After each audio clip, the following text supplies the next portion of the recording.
Retour sur cette journée, fin fond de Guilherme, dans la ville des Margues. On va, Jackie, en venir à la course. Où le député, il restait à peu près 5 minutes. Il faut dire qu'il était visiblement là depuis le matin, donc le nouveau député du Gard. Christian, Hubert, une course, est-ce qu'on a de l'appréhension quand les taureaux sortent comme ça pour la première fois de la saison? Et peut-être tôt aussi, puisque c'est la particularité de la journée fin fond de Guilherme, elle se déroule avant le début de saison et forcément début mars, voire parfois fin février. C'est pas forcément évident pour les taureaux, surtout quand il fait froid ou que la période est un peu hivernale comme en ce moment. Ah ben c'est sûr que recommencer par une complète, ça me fait un petit peu peur parce que les taureaux changent beaucoup pendant l'hiver et aligner 6 taureaux en espérant qu'il n'y en ait aucun qui pique au papier ce jour-là crée un petit peu d'angoisse, mais la journée était belle par le temps et les taureaux ont dans l'ensemble su montrer des qualités, donc on en ressort content. Oui, le temps était magnifique. Hein. On a vu 3 caméramans de TV Sud dans les arènes, alors qu'il n'y en avait qu'un qui était prévu. Preuve qu'on était tous à manque de taureaux, moi le premier, et que voilà, on est venu passer cet après-midi là avec vous. Et on a bien fait parce que la course a été de qualité, les images vont démarrer. Une affluence, les arènes pleines, hein. Comme d'habitude, je ne sais pas combien contiennent les arènes des Margues aujourd'hui. Vous le savez peut-être, Hubert ou Christian, mais il y avait une bonne entrée, mais un petit peu moins que l'an passé. Un peu moins que l'an passé, oui. Parce que peut-être qu'il n'y avait pas aussi des taureaux vedettes qu'on avait vus les saisons passées. Parce qu'il y avait eu Gastabo une année, l'année d'après, c'était Stépousse aussi. Donc, ils n'étaient pas là peut-être cette année. C'est pour ça qu'il y a peut-être un peu moins de monde. C'était surpris parce qu'il faisait plus beau que l'an dernier. La deuxième partie était rajeunie par rapport. Et finalement, ça a été la meilleure des deux, hein, largement. Là, on revient au premier, Varadero, c'est ça. Très compliqué pour commencer. Ouais, c'est un taureau qui a de l'expérience, qui sort aux as depuis quelques années et qui, à l'encontre, c'est compliqué pour prendre les attributs et a su pousser quelquefois jusqu'aux barrières. Oui, d'ailleurs, il a fait une belle série. Hein. Quand il a été bousculé, c'est un taureau qu'il faut bouger un peu. Voilà. Et on voit que les hommes ne sont pas tous prêts encore, comme Ilias Benafitou, là, qui manque le marchepied en sautage. Il faut dire que les barrières des marques sont hautes maintenant. D'ailleurs, on en reparlera tout à l'heure. En fin de course, on a vu que les hommes n'étaient pas physiquement prêts pour assumer cette course-là. Je veux dire, ou peut-être qu'ils n'étaient pas assez nombreux, mais ils se sont. Voilà, à la fin de course, ça a été difficile pour les rasetteurs. Par contre, Rémi Guyon avait démarré comme d'habitude, lui, tambour battant, hein, il a très bien raseté jusqu'à malheureusement son accident et son coup de corne. À noter aussi, quand même, c'est un fait important dans cette course, le retour d'Adrien Poujol, puisqu'il n'avait pas raseté corne nue depuis son grave coup de corne subi dans les arènes de Saint-Rémy par le Tao de la Manade Rouquette. Un Adrien qui commence à retrouver ses marques en ce début de saison, tant mieux. Oui, on l'a trouvé bien, sans qu'il force son talent quand même. Il est resté un peu en dessous de sa valeur, mais bon, je trouve que c'était une bonne reprise. Et puis Saint-Omer, troisième et premier vrai client de cette course qui a fait une belle course en troisième. Il a un petit peu flotté par rapport à ce qu'il est capable de faire. Il a attendu pour se chauffer dans un quart d'heure, mais... Déjà, le régime a baissé un peu. Hein. À Saint-Omer, en fin de course, ils ont commencé à ne plus raseter. Et puis celui qui causera, et on voit déjà sur cette action après Ilias Benafitou, l'accrochage avec Rémi Guyon. On comprend pourquoi. Un taureau qui pousse vraiment jusqu'au bout avec des cornes vraiment meurtrières. Et qui anticipe au départ, il prend du terrain. À droite, il s'est jeté. Oui, c'est-à-dire en début de course, on l'a vu, le taureau, il allait vite, il se jetait, hop, mais il s'arrêtait un petit peu. Et après, au fur et à mesure, il a commencé à aller jusqu'au bout, et c'est là où Rémi s'est fait attraper. Il est allé de plus en plus. D'ailleurs, il a averti une première fois, et il a accroché la deuxième, sur le deuxième rasé. Et c'est là, alors que c'était une reprise un peu anodine, hein, mais le taureau qui pousse et Rémi qui n'arrive pas à se sortir des cornes. Il n'avait pas l'air en danger sur le rasé, et on ne comprend pas très bien comment il a fait. Il a peut-être il a manqué un peu de vivacité encore, parce que les automatismes sont forcément par là, après 4 mois d'arrêt. Et puis le taureau, lui, qui n'a pas lâché, qui a senti l'homme et qui s'est dédoublé pour l'accrocher.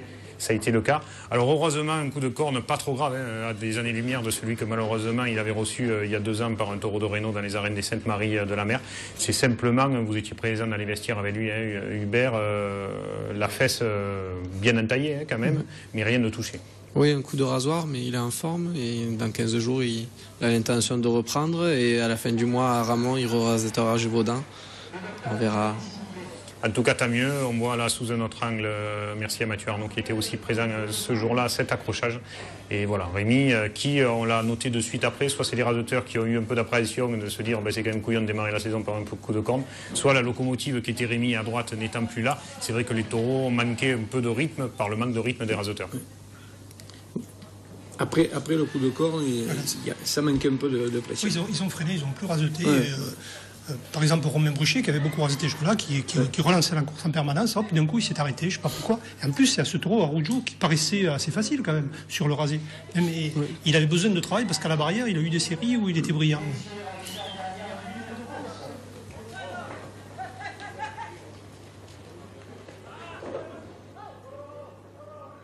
Mais est-ce qu'ils le connaissaient, ce taureau? Parce qu'ils en ont eu peur. Il craignait qu'il leur saute dessus. Voilà. Autrement, à raseter, c'est le plus facile de l'après-midi. Hein. Parce que sur le rasé, là, il est un peu brut, mais bestial, quoi.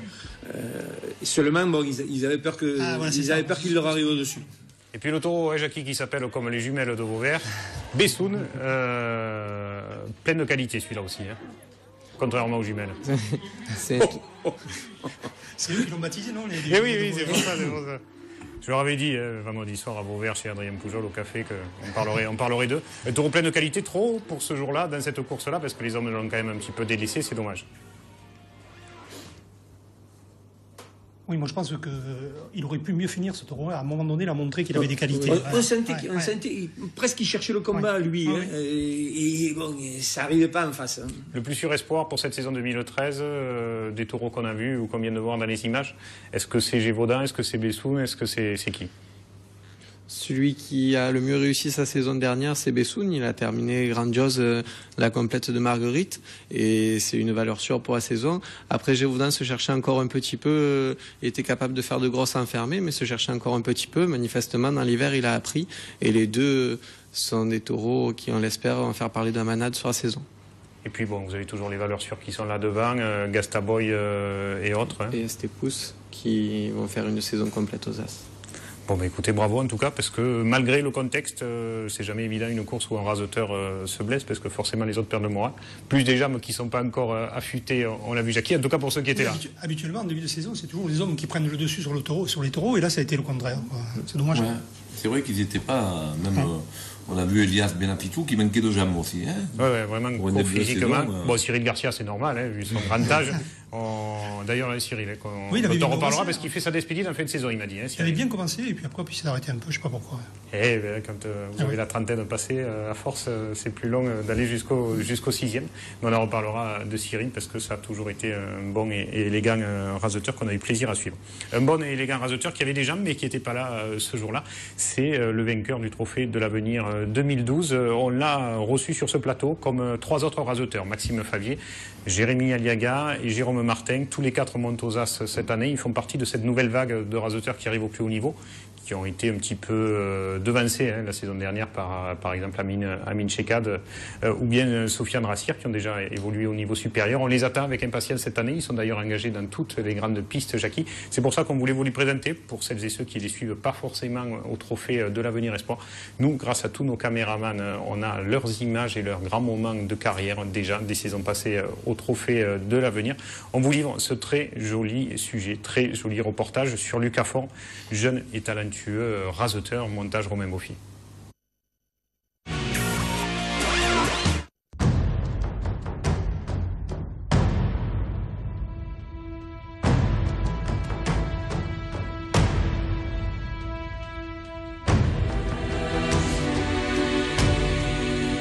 Deux ans au trophée de l'avenir, et c'est déjà un as. Il est le fer de lance de la nouvelle vague qui souffle et arrive au plus haut niveau en course camarguaise. Doté d'un physique qui lui laisse beaucoup de marge à la tête des taureaux. Il a tout pour devenir un grand, cela dès cette saison. Depuis les finales des Tao Saint en 2010, jusqu'à la finale de l'avenir, lors de laquelle il a démontré que c'était un vrai leader. Revivons ce début de carrière exceptionnel et découvrons ce gentil garçon, doté d'un énorme talent.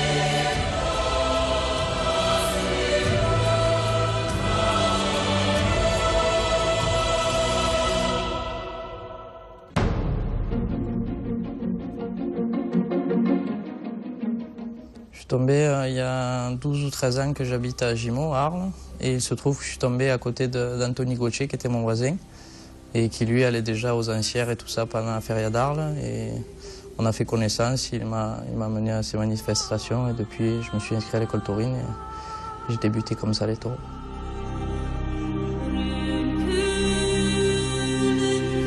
J'aime déjà les taureaux, les chevaux, puis la prise de risque qu'il y a dans les taureaux, c'est une forte adrénaline, c'est ça qui me plaît beaucoup dans les taureaux. Mes débuts, j'ai attaqué à l'école taurine d'Arles où je suis resté 2 ans. Puis après, il y avait un peu de monde qui s'est inscrit et j'aimais pas trop la pagaille, donc je suis allé ensuite à l'école taurine de Salins. Puis ici, il m'est arrivé la même histoire qu'à Arles et j'ai fini à l'école taurine des Saintes avant de monter en protection.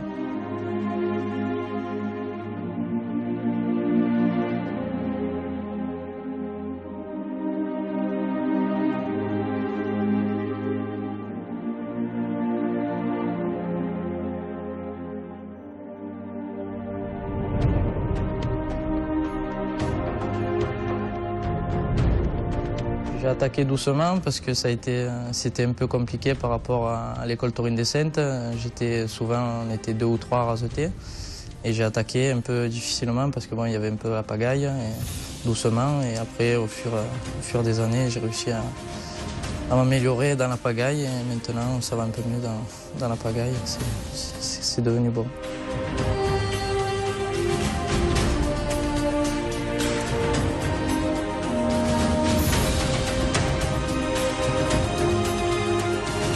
Ouais, je préfère moi, ce qui m'a permis d'avancer dans les taureaux, c'est un peu de me distinguer des autres sur les taureaux compliqués où il y avait un peu moins la pagaille en fait. Et voilà, je prenais mon courage à 2 mains et j'essayais de faire ces rasés là compliqués que tout le monde ne voulait pas faire. Et c'est ce qui m'a permis d'évoluer dans les taureaux.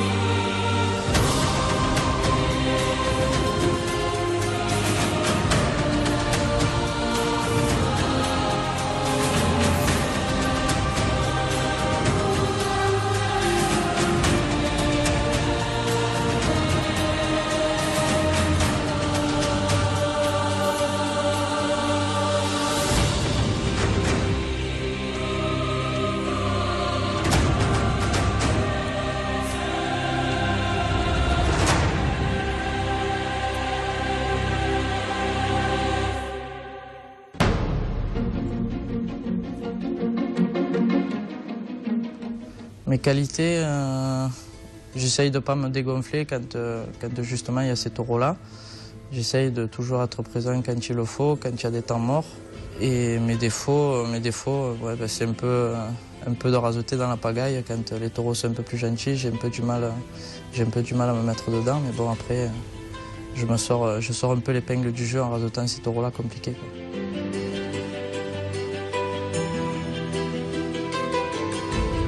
Je pense qu'il a une bonne main, il a une bonne vista et il a des jambes aussi. C'est ce qui est très important pour les grandes pistes.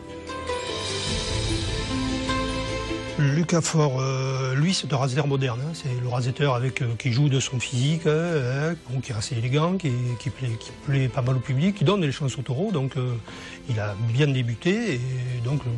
Voilà, c'est un garçon qui devrait continuer à raseter sur son physique. Ses qualités, c'est ça. Il est capable de tenir toute une course. Il a beaucoup de fond quand même, hein, parce qu'on l'a vu parce qu'il y a des raseteurs qui sont physiques, mais qui n'ont peut-être pas assez de fond, qui ne tiennent pas toute une course. Et lui, on l'a vu d'ailleurs au Gros du Roi, il a épaté tout le monde, parce que d'un taureau, du premier au dernier taureau, il était présent. Ses défauts, j'aime trop, pas trop. Je n'ai jamais entendu rouspéter. C'est quelqu'un de très gentil comme il est dans la vie, il est en piste. C'est pas un râleur. Ses défauts, ce qu'il va falloir qu'il fasse, c'est qu'il retrouve la distance. Parce que raseter au trophée d'Agneau, au trophée des As, c'est un peu différent. Parce que les raseteurs physiques, comme ça, il faut un peu venir les taureaux à eux. Et donc, au trophée des As, les taureaux sont plus réservés, il faut beaucoup plus les charger. Donc, il faut retrouver la distance. Donc, peut-être qu'il va la trouver rapidement, mais s'il a un peu de mal à trouver cette distance, ça va lui prendre peut-être une saison pour se réadapter. Mais je pense que c'est un raseteur qui va faire son chemin.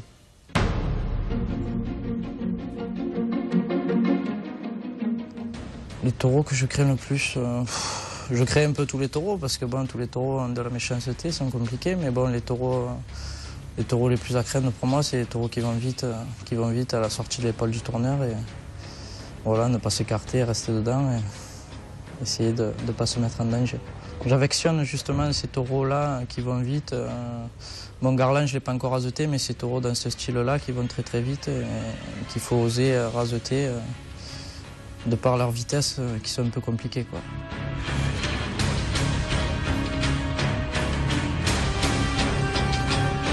Mon pire souvenir, pour ma part, j'ai jamais eu de gros accrochages, mais bon, ça a été surtout de voir mes collègues se faire attraper devant mes yeux. C'est un peu dur à supporter, mais bon, c'est les taureaux, c'est comme ça. Ouais, ben, pour l'instant, je touche du bois, je passe au travers et j'espère ne pas me blesser dans ma carrière, mais bon, ça arrivera certainement, mais j'espère pas.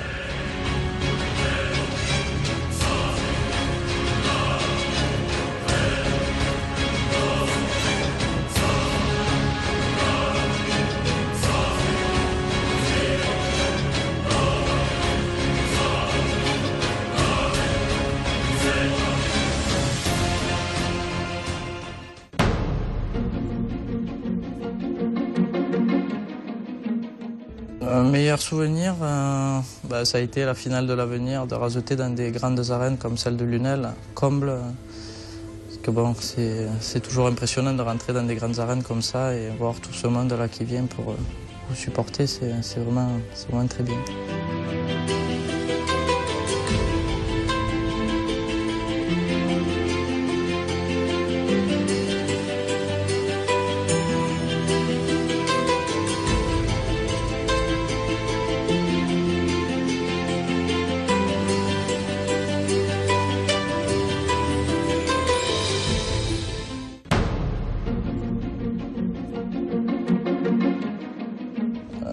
Les raseteurs que j'admire, il y a Adrien Poujol qui sait tout faire, quoi. Une grosse technique, un rasé de classe et toujours il fait ce qu'il veut avec les taureaux. C'est assez impressionnant, mais j'aimerais pourquoi pas un jour arriver à son niveau, mais ça va être, il y a du chemin à faire encore.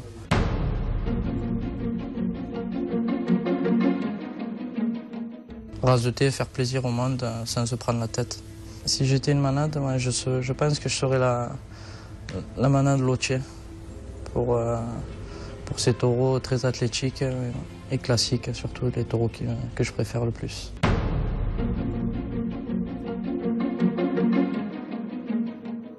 Mes objectifs, arriver à me mettre dans le bain assez rapidement pour pouvoir évoluer à ce niveau-là le plus longtemps possible.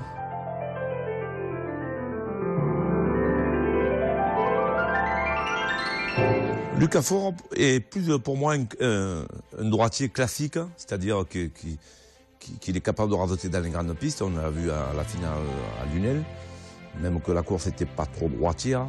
C'est quelqu'un qui a progressé énormément. L'année dernière, au début, je le trouvais un peu timide comme raseteur et tout. Il m'a fait mentir parce que je n'aurais pas trop misé sur lui. Et puis il a monté au juillet-août, il a monté. Et on a vu qu'il faudra y compter aussi. C'est un bon droitier, Il va falloir qu'il s'accroche parce qu'on sait que l'Avenir et les As, il y a quand même une différence au point de vue taureau, mais surtout au point de vue homme, mentalité et tout. Donc pour moi, il faudra qu'il écoute personne et qu'il s'écoute à lui et son tourneur et qu'il ravette et qu'il prouve et qu'il ne s'occupe pas du reste. Il en a les capacités. Je pense que ça va être un bon rasetteur. Maintenant, pour qu'il devienne une vedette, il y a un petit quelque chose en plus qu'il faudra qu'il trouve au fond de lui, qu'il aille le chercher, qu'il s'impose à vouloir. Enfin, il faudra qu'il fasse un peu plus que ce qu'il fait. Je ne sais pas comment il va arriver à le trouver, mais c'est sûr que ça sera un bon rasetteur. Il a toutes les qualités du bon rasetteur. Mais les vedettes, c'est autre chose. Il faut un petit plus pour être une vedette. Mon rêve le plus fou, essayer en une saison de remporter tous les gros trophées auxquels je vais participer. Et la cocarde d'or aussi, qui est un très gros trophée. Et le summum, remporter le trophée des As, pourquoi pas.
Voilà ce magnifique sujet sur Lucas Faure que vous retrouverez, je crois qu'il démarre dans 15 jours. Hein. Il n'est pas présent au congrès cette fin de semaine.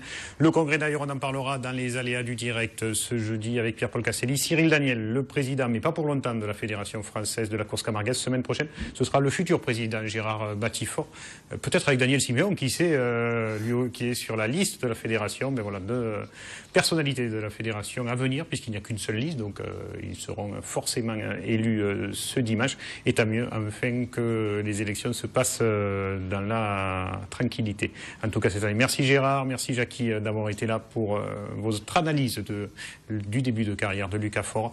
Merci Hubert, merci Christian de nous avoir fait l'amitié d'être sur ce plateau, et puis que la saison se déroule aussi bien que cette première course, cette première complète de l'élevage.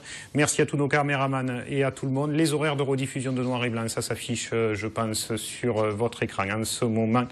Vous pouvez nous retrouver bien sûr sur la page Noir et Blanc sur Facebook, ainsi que sur Twitter, où nous avons ouvert un compte Noir et Blanc Mag maintenant. Voilà, pour être à peu près complet sur cette émission, l'intégrale de ce mercredi. C'est avec vous, Gérard et Julia Bérisy. La course et justement la complète de la Madame Fanfone-Guilherme ce mercredi à 15h. Voilà, merci à toutes et à tous. À la semaine prochaine. Au revoir.